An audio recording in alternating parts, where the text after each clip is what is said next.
அடுத்தது வந்து pathological cyst அப்படின்னா என்னென்னு பார்க்கலாம். இதில் நிறைய வகைகள் இருக்குது. இதில் ஃபஸ்ட்டு வந்து பார்த்தோன்னா இப்போ பிசிஓஎஸ் அப்படிங்கிறது இப்போ எல்லாருக்கும் காமனாக தெரிஞ்சிருக்கும். ஸ்கேன் பார்த்துட்டு எனக்கு வந்து கருமுட்டையில் நீர்க்கட்டிகள் இருக்குதுன்னு சொன்னாங்க அப்படிங்கிறது. பட் இந்த நீர்க்கட்டிகள் அப்படிங்கிறது உங்களுடைய ஹார்மோன் சேஞ்சஸ்னால் வர்றது. நார்மலாக உங்களுடைய கருமுட்டை ஓவரிக்குள்ளே இருக்கக்கூடிய அந்த சினை முட்டைகள் வந்து முதிர்ச்சி அடையாமல் இம்மெச்சூராக குட்டி குட்டியாக ஒரு நீர்க்கட்டிகள் மாதிரி தான் இருக்கும். இது நீங்கள் பயப்படுற மாதிரி ஒரு தனியாக ஒரு பெரிய நீர்க்கட்டியோ இல்லை ஒரு கேன்சர் கட்டியோ அந்த மாதிரி கிடையாது. இன்னொன்று, வெறும் ஸ்கேனை மட்டும் வச்சு நம்ம வந்து ஒரு பிசிஓஎஸ் அப்படிங்கிறத வந்து நம்ம டயக்னோஸ் பண்ண முடியாது. இந்த ஸ்கேன் பார்க்குறது மட்டும் இல்லாமல் உங்களுடைய மென்ஸ்ட்ரல் சைக்கிள் எப்படி இருக்குது, அதுக்கப்புறம் வந்து நீங்கள் ஹார்மோன் டெஸ்ட் எல்லாம் பண்ணி பார்க்கணும். அதில் ஹார்மோனல் இம்பேலன்ஸ் எப்படி இருக்குது, இதெல்லாம் பார்த்து கலெக்டிவாக தான் அந்த பிசிஓடி அப்படிங்கிறத வந்து நம்ம டயக்னோஸ் பண்ண முடியும்.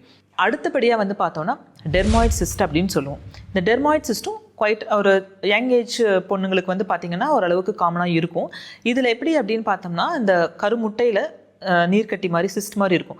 ஆனால் இது வந்து நிறைய செல்களிலிருந்து இந்த நீர்க்கட்டி உருவாகி இருக்கும். அதாவது அந்த டெர்மாய்ட் சிஸ்ட்டை ஓப்பன் பண்ணி பார்த்தோன்னா அதில் ஹேர் ஃபாலிக்கல் இருக்கும், டீத் இருக்கும், போன்ஸ் இருக்கும். ஸோ இந்த மாதிரி டிஃப்ரெண்ட் கைண்ட் ஆஃப் செல்ஸ்லேருந்து உருவான பொருள்கள் இருக்கும் அந்த சிஸ்டில். அதுதான் வந்து நம்ம டெர்மாய்ட் சிஸ்ட்னு சொல்கிறோம்.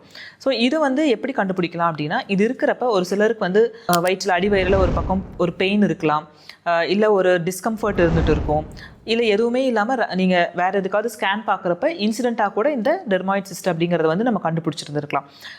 மோஸ்ட்டாக வந்து இந்த டெர்மாய்ட் சிஸ்ட்னால இன்ஃபர்டிலிட்டி ப்ராப்ளம் வராது. ஸோ இது வந்து ஒரு வகையான சிஸ்ட். மோஸ்ட்டாக வந்து இது ஒரு 4 to 5 சென்டிமீட்டர் அந்த சைஸில் வந்து இருக்கும். நெக்ஸ்ட்டு வந்து சிஸ்ட் அடினோமா அப்படின்னு சொல்லுவோம்.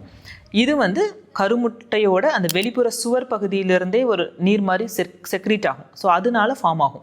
இது வந்து 2 டைப்பாக சொல்லுவோம், சீரஸ் அண்ட் மியூசினஸ்னு. சீரஸ் அப்படிங்கிறது உள்ளுக்குள்ளே நீர் மாதிரி இருக்கும்.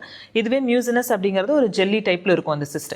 பட் இந்த சிஸ்ட் வந்து பார்த்திங்கன்னா ரொம்ப பெரிய சைஸ் வரைக்கும் போகலாம். ஈவன் பார்த்தோன்னா ஒரு 10 month ப்ரெக்னென்ட் யூட்ரஸ் எவ்வளோ பெரிய சைஸ் இருக்கும். ஸோ அந்தளவுக்கு கூட இந்த சிஸ்ட் வந்து பெருசாகிட்டு போகலாம். ஸோ இதுலேயும் வந்து பெயின் இருக்கலாம், இல்லை ஒரு டிஸ்கம்ஃபர்ட், இல்லை வயிறு வீங்கிட்டே போகுது. ஸோ இந்த மாதிரியான சிம்டம்ஸ் எல்லாம் வந்து இது கொடுக்கும். மோஸ்ட்டாக இது ஒரு 90% வந்து இதுவும் வந்து கேன்சர் கட்டியாக இருக்காது, பினைன் சொல்லுவோம். அதாவது கேன்சர் அல்லாத கட்டிகள் மாதிரி தான் இது இருக்கும். ரொம்ப ரேராக மட்டும் வேணால் இது கேன்சராக மாறுறதுக்கு வாய்ப்புகள் இருக்குது.